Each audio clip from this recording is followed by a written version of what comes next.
언어는 그 언어 사용자의 사고방식과 정신 구조에 영향을 미친다.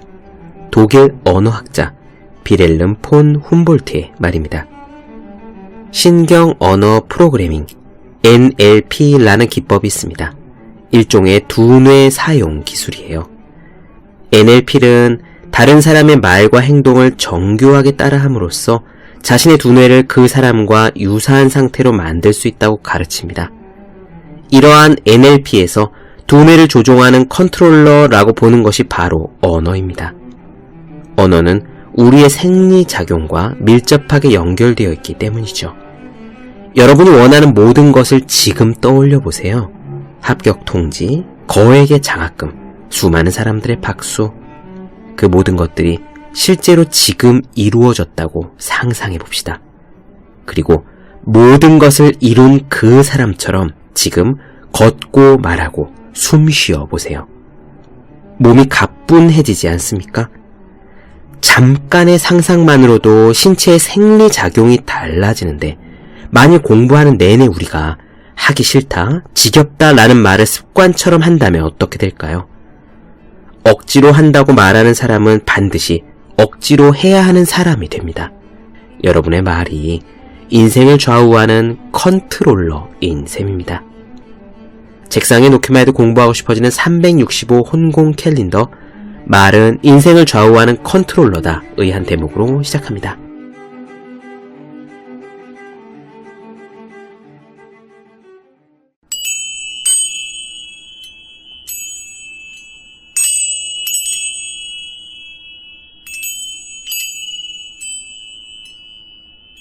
모든 뇌는 저마다의 사연이 있다. 그리고 이 책은 나의 뇌가 겪은 사연을 담고 있다. 10년 전 나는 하버드 의과대학에서 인간의 뇌에 대한 연구와 강의를 하고 있었다.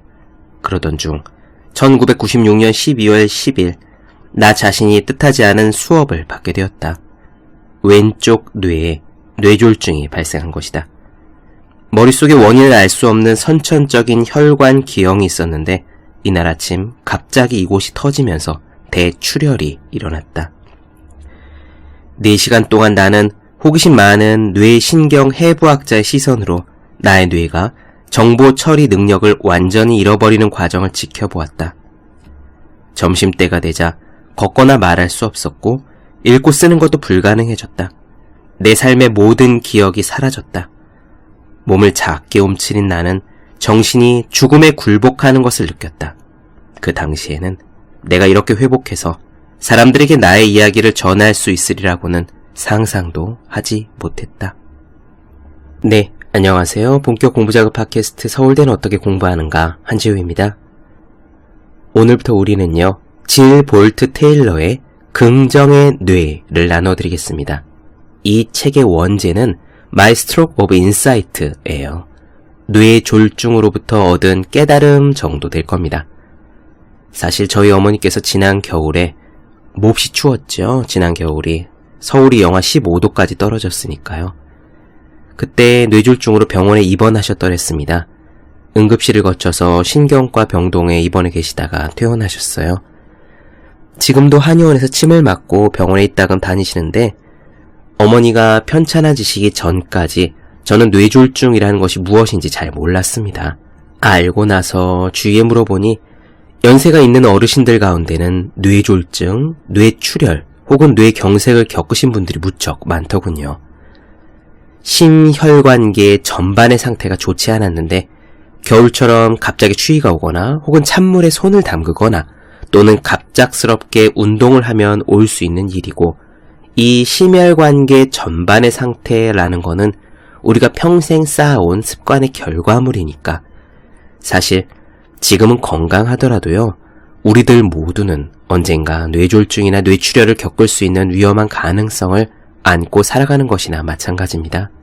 어머니께서는 다행히 많이 괜찮으셨는데 그런 와중에 인터넷을 뒤지다가 알게 된 책이 바로 이 긍정의 뇌예요. 이 책의 저자인 짐 볼트 테일러는 불과 37살의 나이로 뇌졸중에 걸리거든요. 뇌혈관이 기형적이었다고 합니다. 그래서 운동을 좋아하고 열심히 사는 젊은 나이의 여자임에도 어느 날 아침 좌뇌 쪽에 모세혈관이 터져요. 뇌 출혈이죠. 흥미로운 점은 이 지인 볼트 테일러가 아주 전도 유망한 하버드 의대 뇌과학자였다는 사실입니다.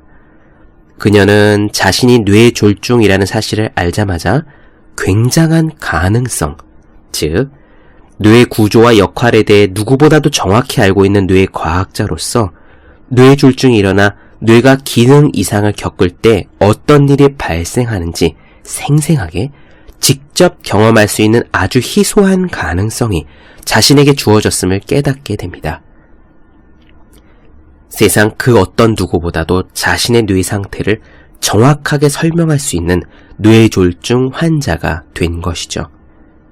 이 책에는요, 그녀가 뇌졸중에 걸렸다가 거기서 회복하면서 있었던 일들, 그리고 그 가운데서 깨달은 우리 뇌의 신비에 대한 내용이 담겨 있습니다. 저는 그저 뇌졸중 환자에 대한 체험 수기 같은 것을 찾다가 접했는데 사실요, 훨씬 놀랍고 감동적이었던 것은 그 뒷부분이었어요. 우리 뇌가 가진 신비에 대한 이야기입니다. 한마디로 요약하자면 지금까지 제가 열심히 읽었던 마이클 싱어라든지 명상이라든지 마음 수행이라든지 하는 분야에서 말했던 우리 존재와 마음에 대한 가르침에 일맥상통하는 부분이 이 책 안에, 수기 안에 나온다는 거예요. 진 볼트 테일러는 명상을 하는 사람도 아니고 수행자도 아닙니다. 오히려 아주 이성적으로 최첨단 뇌 과학을 연구하는 뇌신경과학자였죠. 하지만 그녀가 스스로의 뇌를 관찰하며 깨달은 사실, 그리고 그로부터 어떻게 살아가야 하느냐에 대해 얻은 통찰은 마음 수행을 하시는 분들이 이야기하는 것과 다르지 않았습니다. 차차 들으시게 될 거예요. 미리 말씀드리면 이 책은 절판되었습니다. 저도 알라딘 중고 서점에서 겨우 발견해서 구해왔어요. 오늘 이야기는 그녀가 뇌졸중에 걸린 날 아침의 경험을 묘사하는 것으로부터 시작합니다. 좋은 이야기는 결코 아니지만 사실 이런 경험은 우리와 우리 주변에 우리가 사랑하는 사람들에게 당장 내일 아침이라도 일어날 수 있는 일임에는 틀림이 없습니다. 그럼 시작할게요.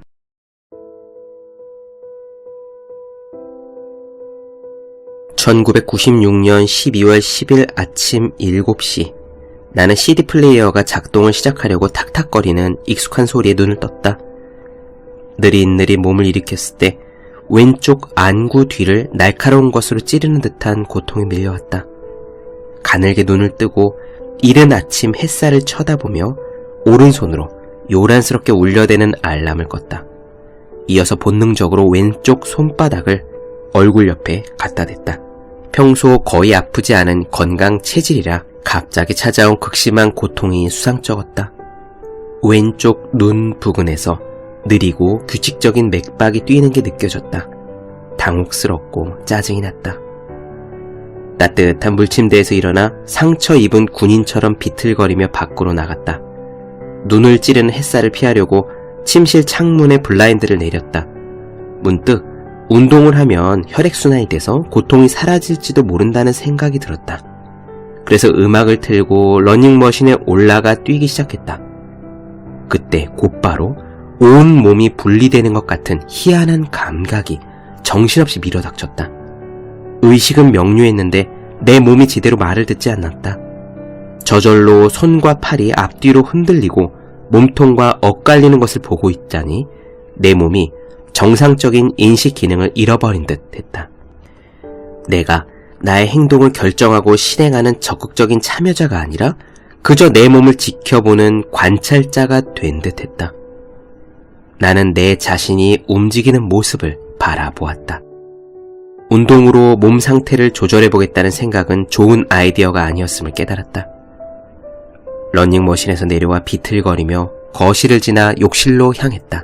걸어가는 동안 내 움직임이 부자연스럽다는 것을 알아챘다. 동작 하나를 취하는데도 몹시 힘들었고 경련이 일어난 것처럼 실룩거렸다. 근육이 정상적으로 움직여지지 않아 동작이 꼴사나워 보였을 것이다. 똑바로 서 있는 것조차 버거웠다. 내 몸이 얼마나 위험한 상태인지 아직 모르는 채로 욕실 벽에 몸을 기대고 균형을 잡았다. 몸을 앞으로 숙여 수도꼭지를 틀었을 때 갑작스레 욕조 안으로 물이 콸콸 쏟아졌다. 그 물소리에 깜짝 놀랐다. 물소리가 보통보다 훨씬 크게 들려 정신이 번쩍 들었고 한편으로 혼란스러웠다. 근육 사이에 협응과 평형에 문제가 있을 뿐더러 청각 정보를 처리하는 능력에도 이상이 생겼음을 깨달은 것이다. 나는 뇌 안에서 벌어지고 있는 일을 이성적으로 설명해 보려 애를 썼다.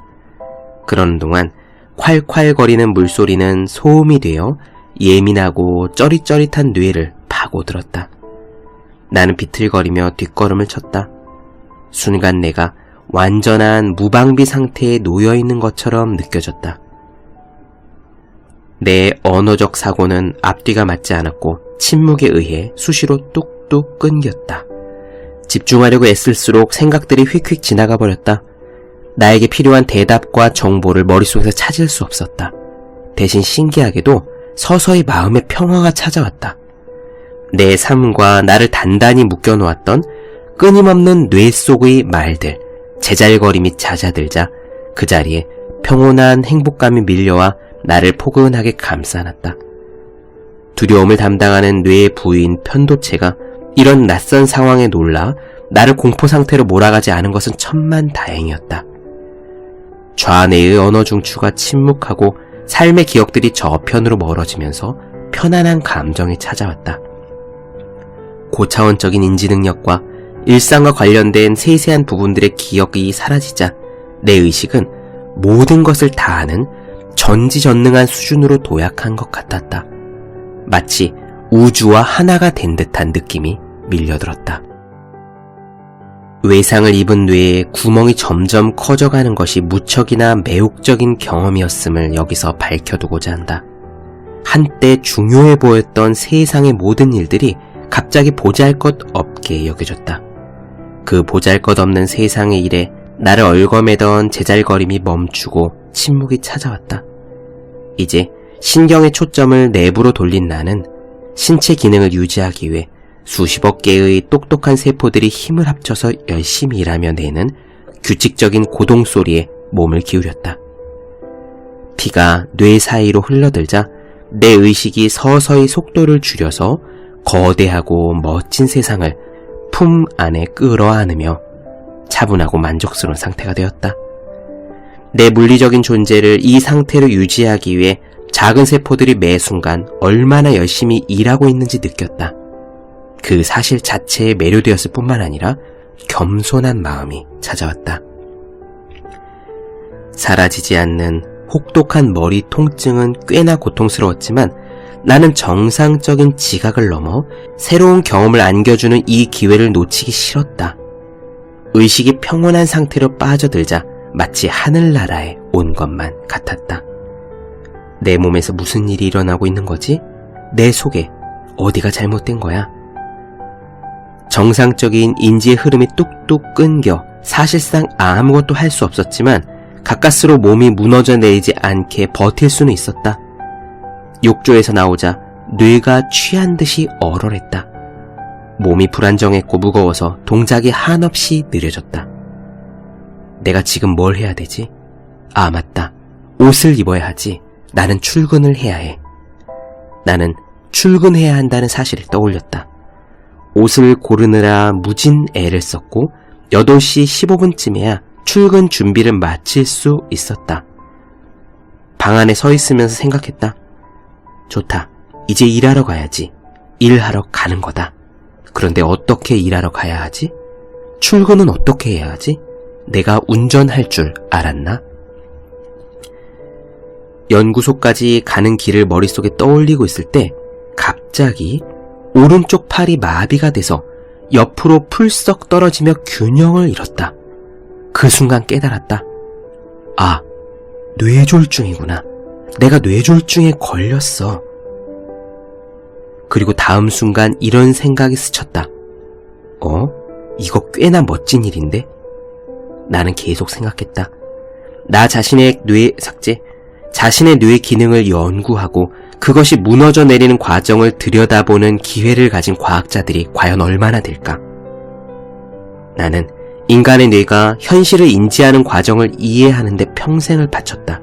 그리고 이제 이렇게 놀라운 통찰을 안겨주는 뇌졸중을 겪고 있는 것이다. 오른쪽 팔이 마비된 순간 팔다리에 있던 생명력이 빠져나갔다. 팔이 맥없이 떨어지며 몸통을 때렸다. 평생 그렇게 기묘한 기분은 처음이었다. 마치 내 팔이 털썩 잘려나가는 것 같았다. 온몸에 힘이 없었다.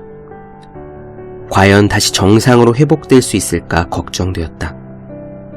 따뜻한 물침대를 보자 침대가 나를 유혹하는 듯했다. 아, 피곤해. 너무 피곤해서 조금만 쉬고 싶어. 잠깐만 누워서 쉬면 좋겠다. 하지만 내 존재 깊은 곳에서 천둥처럼 우렁찬 목소리가 이렇게 분명히 말했다. 지금 누워서 쉬면 영원히 일어날 수 없어.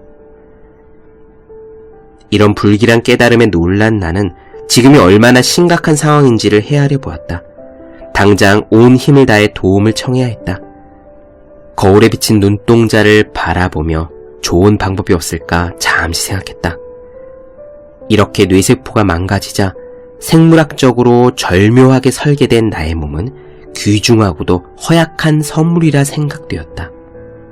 세포들의 거대한 덩어리인 내 몸은 그저 멋진 임시 거처인 셈이었다.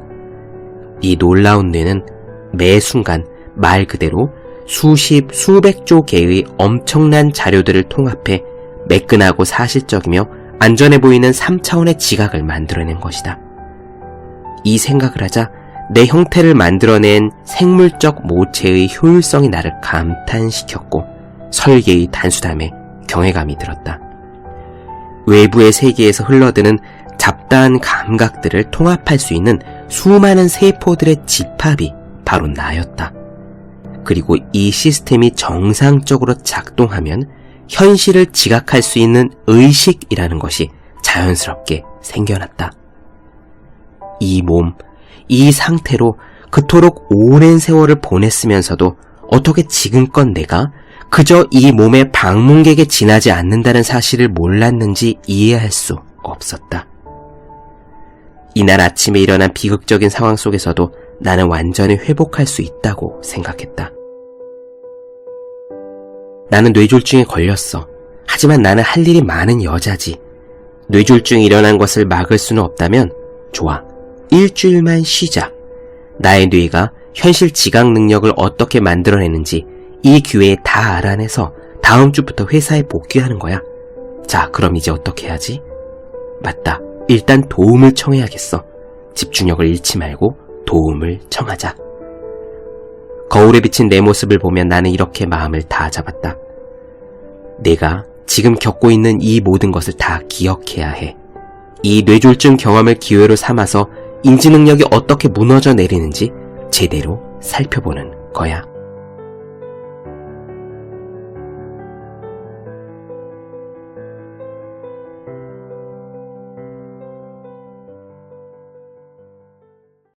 네, 본격 공부자극 팟캐스트 서울대는 어떻게 공부하는가 짐 볼테일러의 긍정의 뇌 나눠드렸습니다.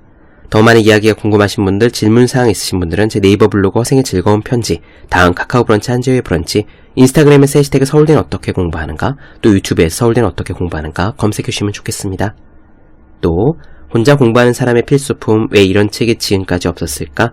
학생, 수험생, 취준생, 직장인 등 공부하는 모든 분들을 위해 혼자 공부하는 방법을 설명한 혼자 하는 공부의 정석, 그리고 책상에 올려두기만 해도 공부하고 싶어지는 111 공부자극 캘린더 365 홍콩 캘린더를 아직 읽지 않으셨다면 꼭 읽어보셨으면 합니다.